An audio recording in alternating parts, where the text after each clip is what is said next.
Oh, enfin, c'est fini, on n'en pouvait plus, voilà quoi. Buongiorno bianconeri, donc c'est fini, le championnat de la Juventus s'arrête là. 70 points, arrivé quatrième, donc accès à la Champions League, et on recommencera à partir sur de nouvelles bases à partir de la saison prochaine. Sur le match lui-même, Fiorentina-Juventus, il n'y a pas grand-chose à dire. On a vu une équipe, oui c'est regrettable, même avec les objectifs atteints, on a vu une équipe qui n'est pas descendue sur le terrain du tout, ni mentalement, ni peut-être même physiquement. Et comme le dit le titre, en fait, c'était un match d'intérimaire. Parce que si on analyse les personnes qui ont préparé à la partie, les joueurs, on a, bon, Perrin, ok, il va rester l'année prochaine. Delict Bonucci aussi, Chiellini il va partir, mais Chiellini même s'il va partir, il va mettre quand même du sien dans le match, ça c'est sûr. Bernardeschi il va partir, Miretti va rester, mais il était un peu opaque.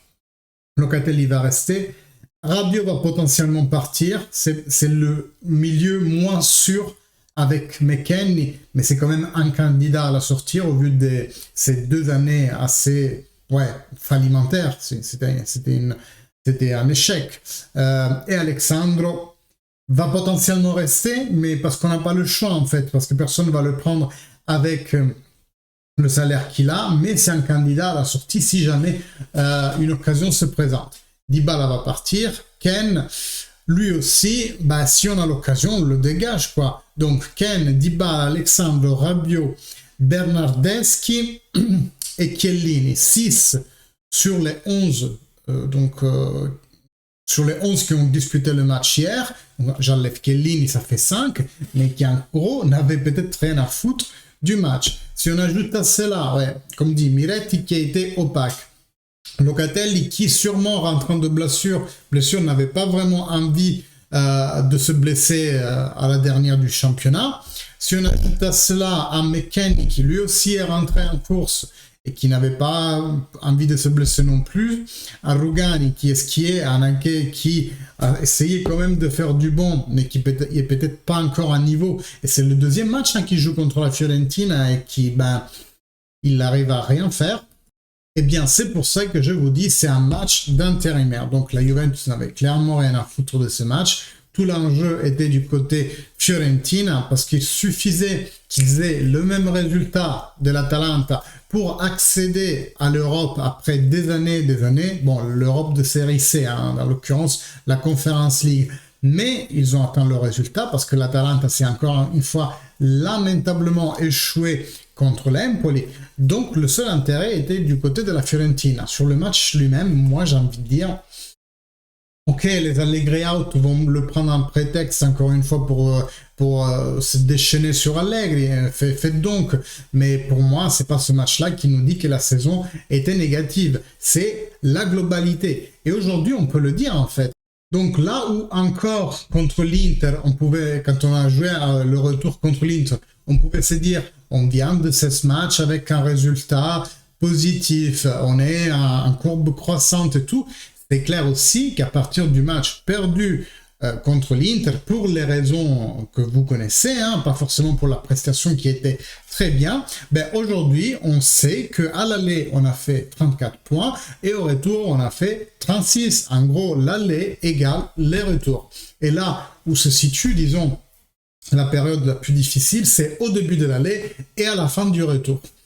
Pourquoi? Parce que après le match contre l'Inter, on a aussi perdu toute ambition et toute envie de lutter parce qu'on savait que la 4e place était plus ou moins confortable. On a eu encore 2-3 matchs après pour consolidifier.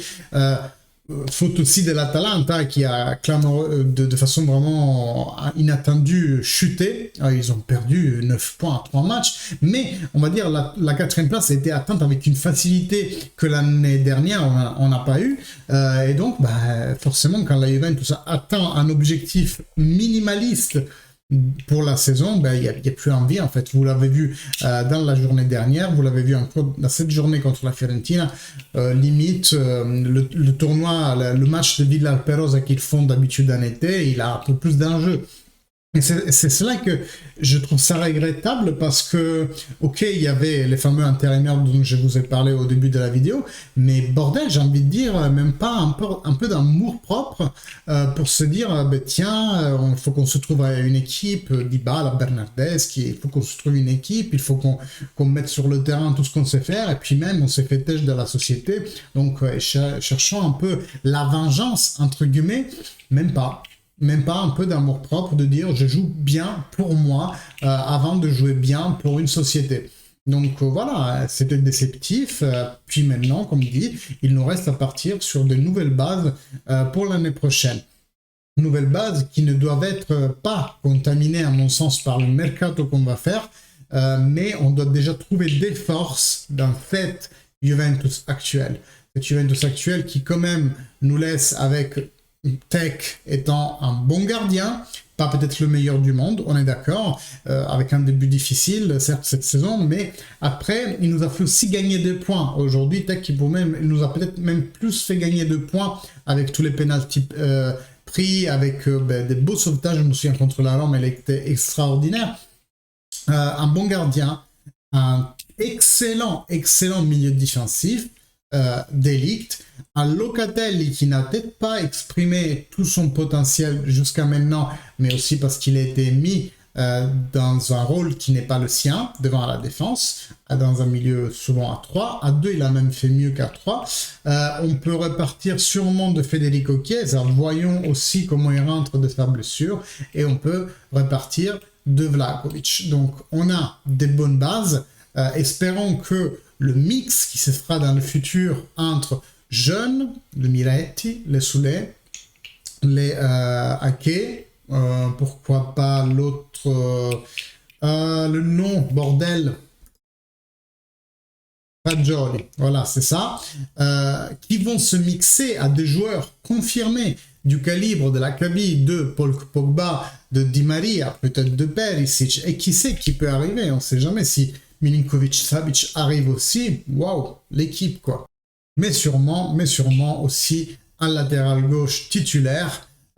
Pellegrini est candidat à partir et on devra peut-être sûrement garder Alexandre sur le banc parce que, comme dit, quel esprit sain va acheter Alexandre avec ce salaire-là.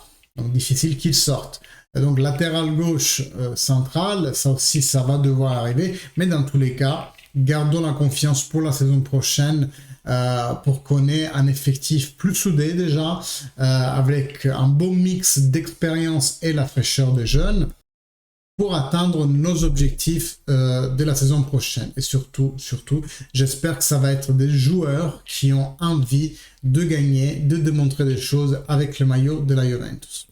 Cela étant dit, encore aujourd'hui, la Serie A va donner des verdicts. À 18h commencent les deux big matchs qui diront qui est la gagnante de la Serie A. Entre guillemets, pour moi, personnellement, Forza Milan. Il leur suffit que d'un point à Sassuolo.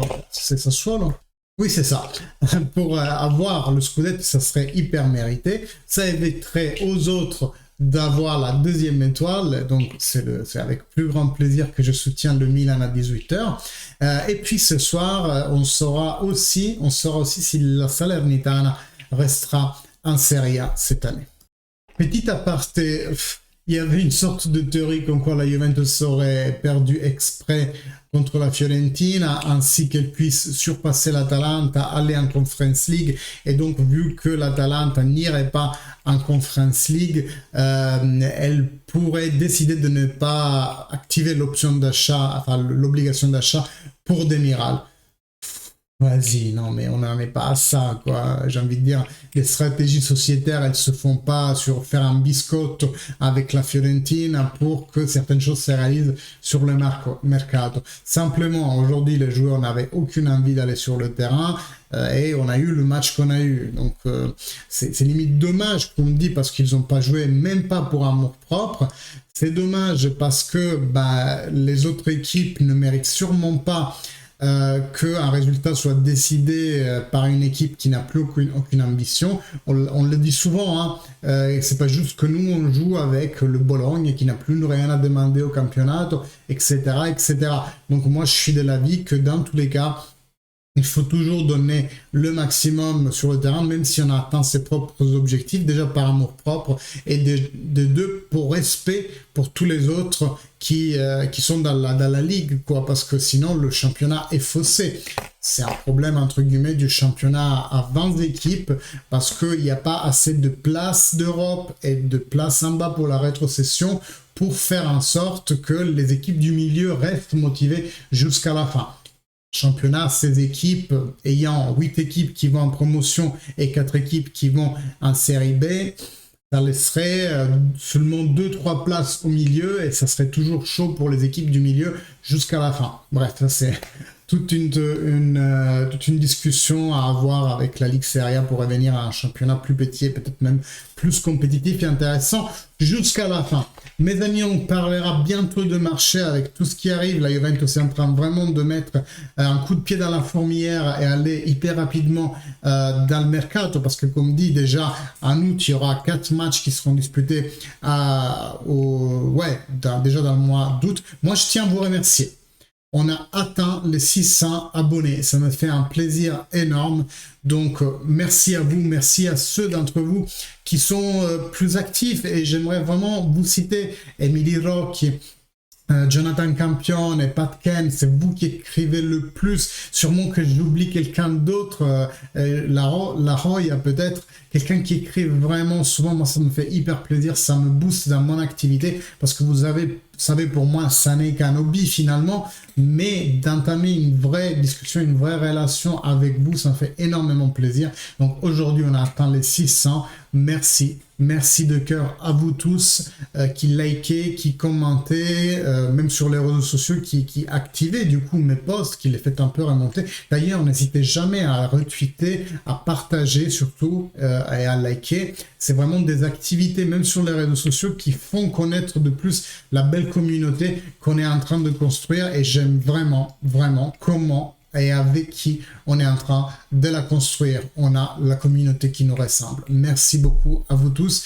Et il ne me reste que vous souhaiter bon dimanche, bon fin de dimanche. Et fino alla fine, les gars, Forza Juventus. Ciao!